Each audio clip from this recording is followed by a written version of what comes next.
तो गाइस मेरे हाथ में क्या है? बोर्ड का पेपर। भाई ये बोर्ड का पेपर किस तरह से लिखना चाहिए और उसकी तैयारी अभी से हमें कैसे करनी चाहिए, वो चीजें इस वीडियो के अंदर मैं बताने वाला हूं। दोस्तों अगर आप चाहते हो, अगर इस वीडियो पे अराउंड 2000 लाइक होता है और नीचे 1000 कमेंट होता है, तो मैं लैंग्वेजेस के लिए स्पेशल स्पेशल पेपर प्रेजेंटेशन का वीडियो लेके आऊंगा, जिससे गाइस आप लोगों को अगर लैंग्वेजेस में वो चीजें समझ ली बोर्ड रूल के अकॉर्डिंग, तो भाई आपके लिए चीजें बहुत आसान हो जाएगा। तो जो जो चीजें बताऊंगा प्लीज उसको फोकस करना। आज मैं कॉमन चीजें बताने वाला हूं, बट अगर इस वीडियो पे रिस्पांस मिला तो भाई नेक्स्ट लेवल की चीज लेके आऊंगा। ओके, तो चलो स्टार्ट करते हैं। एंड दोस्तों नए हो तो प्लीज चैनल को सब्सक्राइब करना एंड जो चीजें मैंने बोली है उसकी मांग करना जिद के साथ। सर चाहिए चाहिए चाहिए चाहिए, क्योंकि आपको पता है ना, बोर्ड एग्जाम मतलब ओनली गिरी ट्यूटोरियल। ओके, तो गाइस ये मेरे हाथ में साइंस का 2025 का पेपर है, बोर्ड का पेपर। ओके, सो गाइस इसके अंदर हम स्टार्ट अगर हम कब भी करते हैं, और एक और चीज गाइस, अगर आपको मांग रहेगी तो मैं बोर्ड के पेपर पे किस तरह से लिखते हैं एक्चुअल, मतलब मैं बोल रहा हूं बहुत पहले ये चीज हम बता चुके हैं, तो भी कैसे लिख के अपने कुछ परसेंटेज को आप बढ़ा सकते हो। कुछ पॉइंट्स अगर आपको आता भी नहीं है तो भी भाई कैसे आप कर सकते हो काम, वो भी चीजें बताऊं। क्योंकि दोस्तों मैं बताना चाहूंगा, जो पेपर चेक करने के लिए जो टीचर्स होते हैं बोर्ड के टाइम, उनको 15 टू 20 डेज के अंदर 200 से 250 पेपर चेक करना होता है। एंड भाई पेपर चेक करना ना एज ए टीचर बताना चाहूंगा किसी को पसंद नहीं है, और पैसे भी बहुत कम मिलते हैं। तो भाई वो फिर अगर आप एक में सिस्टमैटिक रूल वाइज लिखा है ना, आपका एक दो पॉइंट मिसिंग भी है, फिर भी उसकी जगह दूसरा पॉइंट आपने लिख दिया, तो भी आपका काम हो जाएगा। उससे रिलेटेड वीडियो मैं लेके आऊंगा, इसीलिए गाइस हर चीजों को एकदम ध्यान से और एकदम प्यार से सुनना। चलो तो मैं एक एक करके बताता हूं। अभी इस पे मैं देखूं पेज कहाँ खाली है। मैं चाहूंगा तने वीडियो पॉज करो और नया वो लेके आओ। ओके, एक्चुअल कैसा था ना भाई, तने भूल गया था तो ये पूरा पेज इसमें फुल था, तो हमने नया बुक लाया। अब देखो भाई जस्ट एग्जांपल समझ लो, मैं जल्दी बोर्ड के पेपर पे भी आप लोगों को करवाने वाला हूं, बट आप समझो अभी प्रैक्टिस के लिए। ये आपका पेज है। इस पेज के अंदर गाइस बोर्ड में ऑलरेडी आपको यहाँ एक लाइन दिया रहेगा, ऑलरेडी दिया रहेगा, तो आपको जबरदस्ती करने की जरूरत नहीं। बहुत सारे बच्चे क्या करते हैं, अननेसेसरी एक और लाइन ड्रॉ करते हैं। भाई बिल्कुल मत करो, मैं स्ट्रिक्टली आपको मना करूंगा। बोर्ड ने इस तरह से एक लाइन दिया रहेगा ऑलरेडी बोर्ड के, उसमें तो आपको करने की जरूरत नहीं। बहुत लोग आपको बोलेंगे, बट अगर मैं बोल रहा हूं तो उसको फॉलो करो भाई, इतने साल हो गए, जो चीजें बताऊंगा प्लीज उसको। एंड गाइस बहुत सारे बच्चे इधर भी लाइन ड्रॉ करते हैं। अगर आपको चाहिए इधर भी लाइन ड्रॉ करना है, तो भाई आप क्या करो पता है, जहां ये एंड हो रहा है, जहां वो एंड हो रहा है वहां लाइन ड्रॉ करो। ओके, और नहीं करोगे तो भी चलेगा। बहुत सारे को लगता है कि अगर जगह मैं छोटा कर दूंगा तो मतलब टीचर जो होंगे उनको ऐसा लगेगा कि मैंने बहुत ज्यादा लिखा है। ऐसी सोच बिल्कुल गलत है भाई। वो देखने में ही समझ में आता था कि आपने चालाकी की है। बिल्कुल पेपर चेकर को ये ना पता चले कि आपने चालाकी की। ये बातें दिमाग में रखो, क्योंकि पेपर चेक करने वाला इतने सालों से कर रहा है तो उसको सब समझ में आता है। अब दोस्तों जैसे मैं बताऊं, अब मान लो ये साइंस का पेपर है, बोर्ड रूल के अकॉर्डिंग ये साइंस का पेपर है, और इसके अंदर गाइस ये नंबर 1 लिखा हुआ है, नंबर 1 लिखा है। तो आप सबसे पहले क्या करोगे, यहां लिख दो नंबर 1, जैसा लिखा वैसा ही लिखो। देन इसके बाद यहाँ ए लिख दो, और इसके अंदर गाइस आप ये देखो, ये ऐसा 1 लिख के एमसीक्यू है। एमसीक्यू में अगर जस्ट एग्जांपल पहले क्वेश्चन का आंसर मान लो कि जो भी है ए लिखो उसका आंसर, और साथ में उसका आंसर भी, ऑप्शन भी लिखना है, आंसर भी लिखना है। ये बातें याद रखना, रूल्स है ये, समझ में आया? अब मान लो इसी के अंदर बी भी दिया है, तो आपने क्या किया, 2 लाइन का गैप किया और बी लिख दिया। और हमेशा क्या करो, जैसे क्वेश्चन नंबर 1 में ही ए और बी है, तो यहां क्या करो, एक सिंगल लाइन ऐसे ड्रॉ कर दो पेंसिल से। पर ये सभी कलाकारी ना गाइस लास्ट में करना है, पहले नहीं करना है, क्योंकि अगर ये सब करोगे तो थोड़ा पेपर का प्रेजेंटेशन अच्छा लगता है, बट ये सब एंडिंग में करने का, स्टार्टिंग में नहीं। ओके, ये लिख दिया। फिर बी में भी, बी आपका मान लो इधर खत्म हो गया, बी मान लो इधर जाके इधर खत्म हो गया।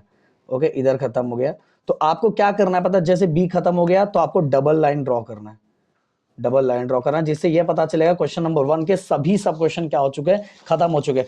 अब आ गया क्वेश्चन नंबर 2, मतलब नया क्वेश्चन। और नया क्वेश्चन हमेशा गाइस, ये तो आपको पता ही होगा, अपने स्कूलों में भी ये पैटर्न फॉलो किया होगा, एंड मेरे ख्याल से आपको पता भी होगा। तो ये चीजों को आपको देखना चाहिए। जैसे आप मान लो ये देखो, नया क्वेश्चन स्टार्ट हो गया, क्वेश्चन नंबर 2 स्टार्ट हुआ है, तो गाइस अब इसको क्या करना है, क्रॉस कर देना। भले आपने एक लाइन ही लिखा हुआ है, फिर भी आपको नए पेज पे लिखना पड़ेगा, ये बातें याद रखना। और कुछ चीजें और मैं बताऊंगा, बहुत सारे बच्चे ना एक्स्ट्रा ऑप्शन भी एक्स्ट्रा लिखते हैं, तो उसको कैसे लिखना है ये बातें मेरी ध्यान से सुनना। फिर से गाइस यहां हमने लाइन ड्रॉ किया, फिर आपने क्या लिखा, 2 लिखा, 2 लिख के फिर इसके बाद ए है, इसमें ए लिखा, ए लिखने के बाद क्वेश्चन नंबर 1 फर्स्ट लिखा और उसका आंसर लिखना स्टार्ट कर दिया। और यहाँ गिव रीजंस है, गिव रीजंस को गाइस हमेशा पॉइंट पे लिखना स्टार्ट करो, हमेशा पॉइंट पे लिखो, हमेशा पॉइंट पे लिखो, क्योंकि गाइस 2 मार्क्स के लिए 4 पॉइंट कंपलसरी है। एंड गिव रीजंस अगर मैं साइंस की बात करूं तो आपको देयरफॉर लिख के कंसीडर करना है, जो भी रीजंस पूछा है तो आपको वो भी कंक्लूड करना है, ऐसा नहीं कि बस हमने पॉइंट लिख दिया, नहीं, रीजन रीजन की तरफ होना चाहिए, देयरफॉर ये जो भी है क्वेश्चन। ओके, तो इस तरह से आपके 4 पॉइंट 2 मार्क्स के लिए 4 पॉइंट रहना बहुत जरूरी है, ये बातें मेरी ध्यान में रखना।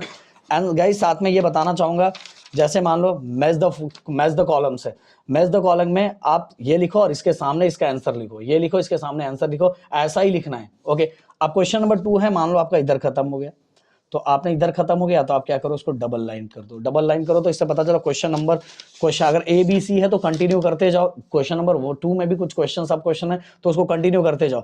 अब मान लो क्वेश्चन नंबर 3 है। ओके, क्वेश्चन नंबर 3 दिया हुआ है, उसको ध्यान से सुनना। क्वेश्चन नंबर 3 के अंदर गाइस फिर से आप उसको नए पेज पे स्टार्ट करोगे, एंड नए पेज पे स्टार्ट करने के बाद इनकेस अगर न्यूमेरिकल्स है, न्यूमेरिकल्स की बात मेरी ध्यान से सुनना कि आप अगर गिवन नहीं लिखते, बहुत जगह पे ऐसा फैला होगा, प्लीज अगर आपके स्कूलों में बोला होगा तो प्लीज मुझे बताना, गिवन क्या गिवन लिखने पे मार्क्स मिलते हैं? नहीं भाई, ध्यान से पूरी बात सुनना, गिवन लिखने पे मार्क्स नहीं मिलते, नहीं मिलते। ओके, लिखना पर बोलोगे सर तो मैं लिखूंगा ही नहीं, भाई गिवन नहीं लिखोगे तो टीचर मार्क्स कट कर सकते हैं, पर गिवन लिखने पे मार्क्स बिल्कुल नहीं मिलते। बट गिवन लिखने पे मार्क्स मिलते कब है ये भी बताना चाहूंगा।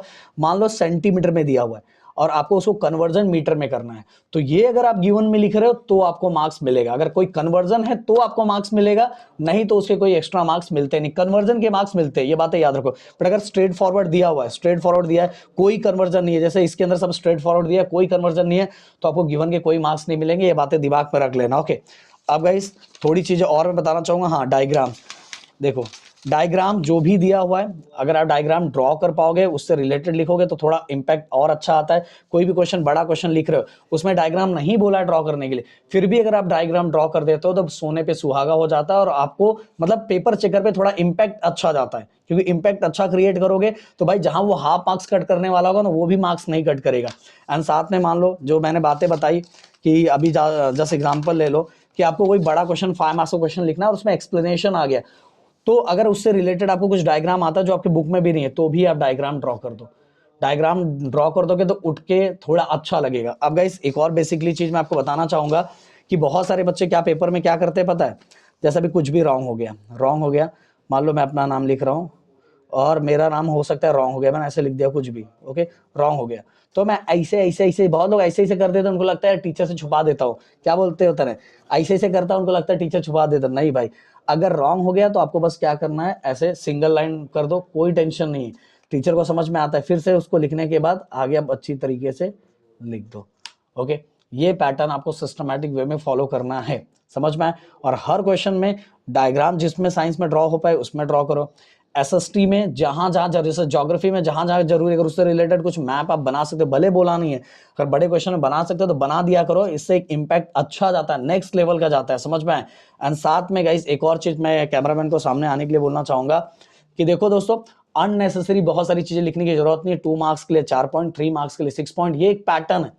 ओके, इतने पॉइंट्स आप अगर लिख पा रहे हो तो भाई आपको पूरे मार्क्स मिलेंगे, क्योंकि बोर्ड रूल के अकॉर्डिंग चीजों को फॉलो करोगे तो आपका स्कोर बहुत अच्छा आएगा। कुछ भी किए जा रहे हो, कुछ भी पैटर्न फॉलो किए जा रहे हो तो बहुत बुरा हाल होगा। जैसे मैंने आपको बताया कि अभी एमसीक्यू में किस तरह से करना है, अगर ट्रू और फॉल्स आया तो ट्रू और फॉल्स, मतलब अगर फॉल्स है तो उसका रीजन भी देने के लिए है तो आपको उसका रीजन भी देना पड़ेगा, प्लस फॉल्स भी लिखना पड़ेगा, तो आपको स्कोर मिलेगा, नहीं तो स्कोर मिलने वाला नहीं है, समझ में आए।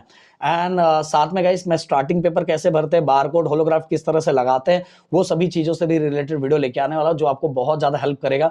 एंड गाइस इस चैनल को फॉलो करते रहो, क्योंकि गाइस पिछले कई सालों में रिकॉर्ड ब्रेकिंग सेशन रहा है, क्योंकि दोस्तों बोर्ड एग्जाम मतलब ओनली गिरी ट्यूटोरियल।